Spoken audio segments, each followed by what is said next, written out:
ജനനമുള്ള title ചേരുമോ, പുനർജന്മ ടൈറ്റിലോട് ചേരുമോ? കാര്യം അപ്പോഴെല്ലാം ഈ ഊർജ്ജം ലൈവായിട്ട് അവിടെ ഉണ്ടല്ലോ.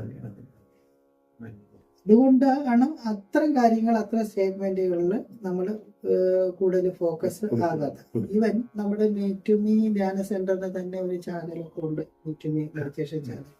അവിടെ ഒത്തിരി സാധകാസിനെ നമ്മൾ അതിനകത്ത് അഭിമുഖം എന്നുള്ള വാക്കല്ല അവിടെ ശരിക്കും ഉപയോഗിക്കുന്നത്, ആത്മീയ സത്സംഗം എന്ന്. അതിനകത്ത് നമ്മൾ അതീന്ദ്രിയമായിട്ടുള്ള ഒരു ചോദ്യങ്ങളും ചോദിക്കാറില്ല. കാര്യം അത് നമ്മുടെ വിഷയമല്ല, ജ്ഞാനസംഘത്തിന്റെ വിഷയമേ അതല്ല. കാര്യം ഇന്ദ്രിയോ അതീന്ദ്രിയങ്ങൾക്ക് അപ്പുറത്താണല്ലോ ഈ സത്യം ഇരിക്കുന്നത്. അപ്പോൾ അതീന്ദ്രിയമായിട്ടുള്ള ഒരു വിഷയത്തെ ചർച്ച ചെയ്യുമ്പോൾ അവിടെ നമ്മൾ മനസ്സിലാക്കുന്ന എന്തുകൊണ്ടാണ്? ഇന്ദ്രിയങ്ങൾ തലത്തിൽ വെച്ചിട്ടാണ് മനസ്സിലാക്കുന്നത്. അത് തന്നെ ഏറ്റവും വലിയ അബദ്ധവും മണ്ടത്തിലുമാണ്. നമ്മൾ അതല്ല ചർച്ച ചെയ്യേണ്ടത്. നമ്മൾ ശരിക്കും ചർച്ച ചെയ്യേണ്ടത് ഒരു അന്വേഷകനെ സംബന്ധിച്ചിടത്തോളം ബോധത്തെ പറ്റിയിട്ടാണ് മനസ്സിലാക്കേണ്ടത്. അത് ചർച്ച ചെയ്ത് മനസ്സിലാക്കേണ്ടതുമല്ല, അത് അവന്റെ അനുഭവമാണ്.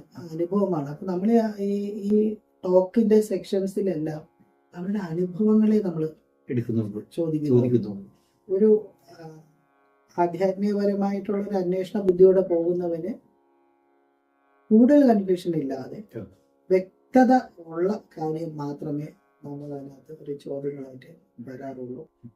വേറെ അതീന്ദ്രിയ വിഷയങ്ങൾ അവർ പറഞ്ഞാൽ പോലും നമ്മൾ അതിന് കട്ട് ചെയ്ത് മാറ്റും.